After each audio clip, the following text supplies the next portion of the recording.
Dakar ñuy wax ne ki nga xamante ne moo di Daouda Gueye moom moo am 8 voix et ki la di Mohamed Seye am benn voix alors sur la question président ban jàngat ngay def ci maire bu bees bu Dakar.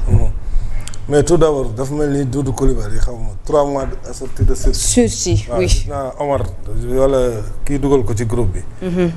Mais alhamdulilah dinañu. alhamdulilah oui. parce que aussi moo mën a def ba éviter prison. je pense que moo gën quoi nga dem au moins 3 mois sursis voilà l'essentiel mu dellu këram te moom yaramam comme dafa sutante loolu moom vraiment alhamdulilah. dégg maa ngi gis tamit Tunkara dañ ko convoqué. convocation yi nag mu ngi bëgg a takarnaase. tamit waaw c'est que tamit. gars yi nañ xoolaat li ñuy def quoi on ne peut pas ñu nekk ci sphère médiatique bi yëpp. bëgg a convoqué ñëpp fi mu nekk nii je touche du baax xanaa man ak saa yi ñoo dem.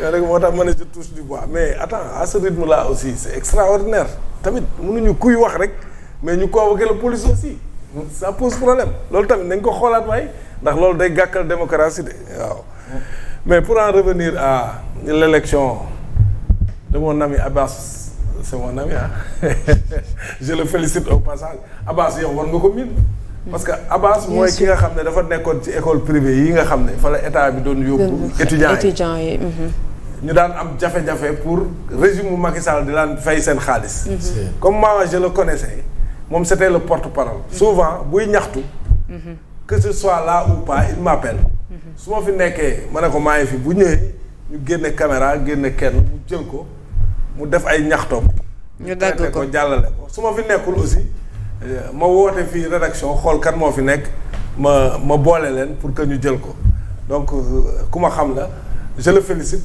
mais je dois avouer que depuis que Pastef est au pouvoir dégguma ko téléphone gisuma ko loolu nag moom loolu moom am na.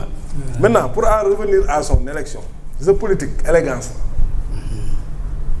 la tey jii tamit Barth mën nañ ko reprocher leen xam nga mooy lan Abbas était le premier vice-président de la ville de Dakar bi ñu posé le problème de la parité gis nañ ne tamit mécaniquement maanaam dañ ko jël sànni fële jël keneen ku bokkul Pastef parce que on pouvait prendre une dame de Pastef su fekkee ni le poste de premier adjoint ci seen coalition de départ Yewwi Askan Wi revenait à Pastef même bu fekkee ni problème mu parité dafa posé wu je pense que dañu war a jël benn jigéen mu jël place Abbas. mais ki demoon dafa trahir dafa am ku nekkoon. xaaral rek man dafa am fu ma jëm man sama yoon ci kenn. man damay wax sama aqulaay taala dama ne. ba pare la loi c'était les formes de la parité. dama ne boobu neexootuñu c'est ça la vérité. xaaral rek moo paree. mais parité mi ngi foon jaar. dama ne boobu neexootuñu boobu entre Pastef ak Barthélémy commencé na am ay problème gars yi utiliser loolu jël Pastef sànni fële jël seen beneen jigéen ñoom bu far ci ñoom boobu nag taxaw neex na entre ngay wax ni Khalifa ak kii c'était le grand amour ñoom ñu xool majorité mécanique ñu sànni kee fee jël seen benn jigéen daf ko premier adjoint loolu kay on l'a vécu comprendre nga li ma la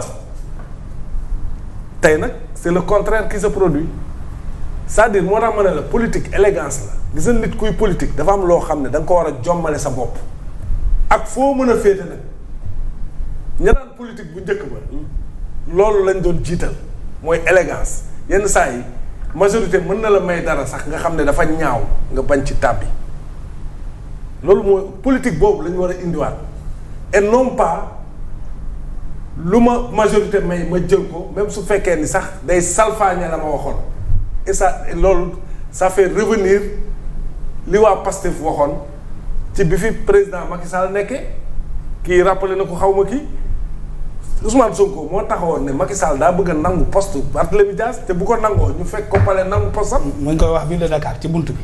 mu ngi noonu. tey qu'est-ce qui se passe tey du waa Pastef ñoo foqati maire bi ci kaw Barth.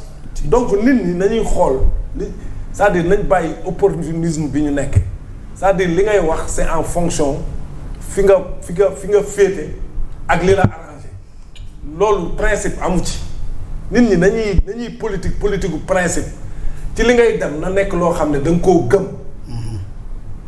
Qu'il pleuve ou qu'il neige li nga gëm na nga ci sax mais fii malheureusement position yi moom mooy déterminer suñuy comportement tey mën nañ féete fee waxee nii suba ñu féetee fële waxee neneen te loolu baaxul te loolu tamit bu ñu yaakaar ne askan wi bi leen di observer xamuñu ko xam nañ ko loolu mooy introduction bi léegi nag pour en revenir à ce qui s'est passé aujourd'hui man de je ne suis pas spécialiste de décentralisation ay de maire rek yooyu mais dama ne le maire lan moo fi xewoon avant je me rappelle Pape Sagna bi muy nekk maire de Pikine dafa jëloon kaamil ne conseil yi kaa leen waat ne du ngeen trahir parce que vous étiez dans la liste de Benno c'était Benno en ce moment-là parce que boobu aussi le pouvoir qui était en place menacer la liste qui avait gagné liste ñoom Benno ñoom seen liste bi Benno la tuddoon non bu ñoom Pape Sagna bi Benno Siggil Sénégal ñoom ñoo gagné woon mais en face mais il y avait le pouvoir et peut-être son pouvoir financier bi nga xam ne da doon menacer même la victoire de Pape Sagna qui était désigné mu jël kaamil ne gars yi nañ ñëwaat rien que pour s'assurer que ni suba duñ dem ba salle bi gars yi nekk dans sa propre liste war ko fal maire dem feneen à cause de l'argent mais ci réalité yooyu lañ déparé pour changer le code électoral pour dire désormais comme lii c'est une menace nit day campagne nekk ci benn liste ba pare ñu gagné les conseillers ñu leen di jënd achat de conscience ñu dem voter keneen koo xam ne xamuñu ko ma Samba ak ma dem mais léegi le maire autant l'élire directement par les électeurs loolu moo indi mu nekk consensus et puis mu nekk consensus ñu dugal ko mu jàll ci la ñu falee ñii ñëpp ak ñoom Barth man xam nga lan laa mënul comprendre comment un maire qui est élu directement par les électeurs qui savait donc leur choix au moment de choisir ñoom xam nañ ne Abou Diallo la Kandé la Bamba la ñoom ñu choisir Bamba pour en faire de Bamba leur maire. waa tey lan moo xew nee nañ moins de 100 conseillers ñoo fal Abass Fall mais c'est un fossé ba pare on trahit aussi le vote des électeurs qui avaient choisi leur maire.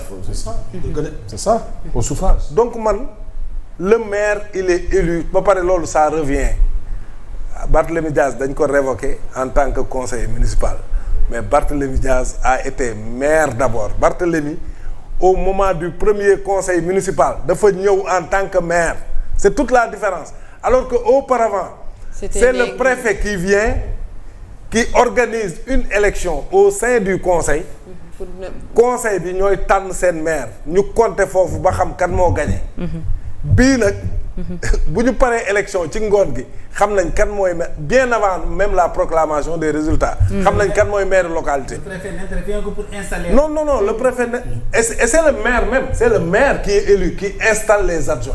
Mais lui il est installé par le préfet. Oui, c'est ce qu'il dit. C'est installation. Très bien. Installation. Mais il est déjà maire. waaw il vient avec sa robe de maire. Voilà donc loolu différence bu rëy la moo tax ma jàpp ne même révocation bi moo tax le recours aussi au niveau de la Cour suprême ñu ngi koy xaar c'est intéressant. Très bien pour que mu gindi nit ñi. ok parce que aussi man sama xel mu gàtt loolu laa jàpp naa ne daal lii ko kii di waxee benn waay bu sol flottant xaw ma moom Modou Fall loolu lay wax. benn waay bu sol flottant moo jaar foofu rek jox adjoint au maire mu dindi fa Barthélémy Diaz pour man yooyu yëpp daal dafa mel ni gars yi dañuy fo. c'est comme un jeu en fait. alors que l'enjeu est plus important moi je pense que tey li Cour suprême génne nañ xam ne c'était pas sur le fond li ñu génne c'est juste que Barth dafa déposer recours au niveau de la chambre génnagul gars yi bëgg a élire un maire moom mu dem kalaame pour ñu arrêter loolu ñoom nee nañ arrêté wuñ ko mais je pense que les gens vont attendre le verdict de la Cour suprême et man de su ko Cour suprême kase du ma bett de très bien ci sama xel bu gàtt. am na solo te ce serait beau aussi pour la démocratie. am na solo merci beaucoup président dinañ ñëwaat ci yow alors Abou Diallo à la justice alors Abou Diallo ginnaaw yooyu itam bañ la nuyoo yaa ngi ñu fekk dab ñu nekkoon ci mairie de Dakar ak li nga xamante ne jot na fa xew am nañ maire bu bees au même moment ñu rejeté li nga xamante ne moom la Barthélémy Diaz dugaloon di ab recours Abou Diallo oui très rapidement mais Pastef ñaata 13 conseillers la ñu am. 13 conseillers la ñu am. benn am 49. 49. waaw. donc Abbas a pu pêcher. hors Pastef si feneen waaw. bien sûr. c'est 36. c'est Abbas qui est membre. 36 voix. léegi nag 36 voix yooyu. kan moo ko voté. loolu de après njàng lay. est-ce que aujourd'hui bu dee Benno Bokk Yaakaar nag ñoom ñoo voté Abbas man politique xamatuma ci dara. mu ngi noonu. bu dee waa Benno Bokk Yaakaar. bu Macky Sall. bu ñii nga xam ne ils ont xaw ma tant de ministres en prison. chaque jour ñu ne fii teguñu ko ci yoon liñ def teguñu ko fenn. bu dee nag seen i conseil ñoo àttan a jóg dem voté la ji Abbas. man moom il faut ma jàngiwaat quoi. très bien alors Abou ginnaaw ba mu la nuyoo yooyu itam ñu ngi woon ci waxtaan wi ban jàngat ngay def ci tey li jot a xew ci mairie bu Dakar ak Cour suprême. auzu billaahi mina sheytaani rajiim bismillaahi rahmaani rahiim salaatu wa salaamu alaa rasuulillaahi bismillaahi rahmaani rahiim